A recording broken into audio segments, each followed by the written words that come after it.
নমস্কার, কেমন আছেন সবাই? বাঙালির ব্যাঙ্গালোর ডায়েরিজের প্রথম ব্লগে আপনাদের স্বাগত।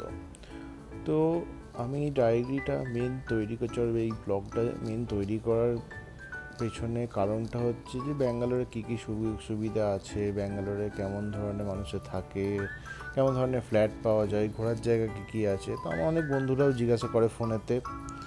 তো সবাইকে যারা জানানোর জন্য আমি এই ব্লগটা স্টার্ট করছি।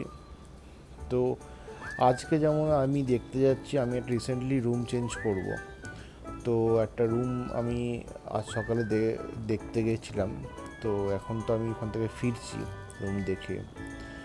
তো এই রুমে কয়েকটা ছোটো ছোটো ভিডিও ক্লিপ অ্যাড করে আপনাদের আমি বলতে থাকবো যে কেমন রুম আছে, কেমন রেন্ট। হয়তো পরবর্তীকালে আমি রেন্টগুলোও শেয়ার করব। পরবর্তীকালে আমি এখানে অনেক ঘোরার জায়গা আছে, সেগুলোও হয়তো এর মধ্যে অ্যাড করব।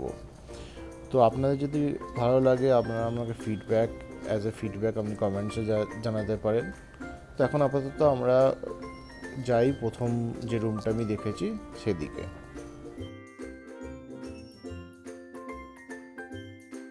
2,000 years later. এই রুমটা সকালে দেখতে এসেছিলাম।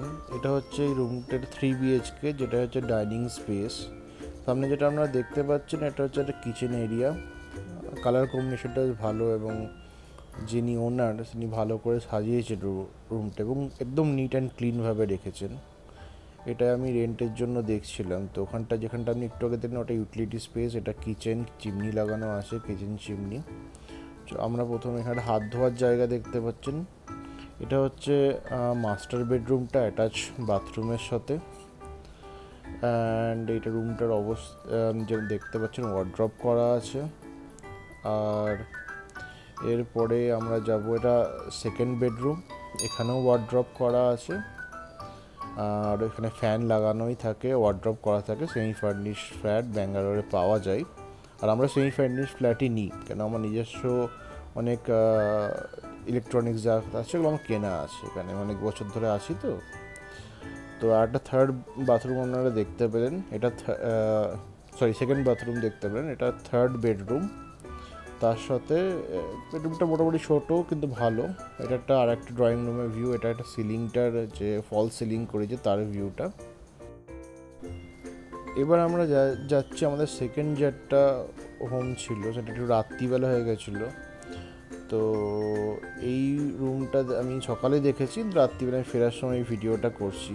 তো সেকেন্ড রুমটা যখন আমরা দেখতে যাব, একটু আমি দেখবেন ওই রুমটা আমি দেখাচ্ছি। এটা হচ্ছে সেকেন্ড রুম যেটা আমি দেখেছি, এটা 2 BHK, টিভি ইউনিট করা আছে। এখানে একটা ডেকোরেশনের জন্য করা আছে, partition basically from the kitchen and the drawing room. এখানেও কালার কম্বিনেশনটা ভালো ভালো, উড ওয়ার্ক করা আছে। অ্যান্ড স্পেশিয়াস রুমটা, এটা ইউটিলিটি স্পেস। আর এখানে ওয়াশিং মেশিন আর আপনার কাপড় জামা এখানে কাচার জন্য আপনি ইউজ করতে পারেন এই জায়গাটা। এটা হচ্ছে মাস্টার বেডরুমটা, ওয়ার্ড্রপ। কালার কম্বিনেশনটা বেটার আগেরটার থেকে মনে হলো। আর এখানে একটা ব্যালকনি আছে, যদিও ব্যালকনি আগেরটাতেও ছিল। ব্যালকনিটা থেকে একটু জঙ্গলই দেখতে হবে, কারণ একটু আউটস্কার্টসের দিকে এই রুমটা। রোদ ভালো আসছে, তো একটু খোলামেলা। তার সাথে এটা হচ্ছে গিয়ে সেকেন্ড বেডরুমটা, একটু ছোট বাট থাকা যেতে পারে। এনারাও ফল সিলিং করেছেন। নাও আপনারা বলতে পারেন যে এখন আমি দুটো বেডরুম, আপাতত দুটো ঘর আমি দেখেছি, এখন কিছু ফাইনালাইজ করিনি। আপনারা জানাতে পারেন যে আপনাদের কোনটা বেশি ভালো লাগছে। তো ভবিষ্যতে আমি আরও এখনও দু একটা রুম দেখবো, তারপরে আমি ফাইনালাইজ করবো মোস্টলি। তো আজকের ব্লগটা আমরা এখানেই শেষ করলাম। সবাই ভালো থাকবেন।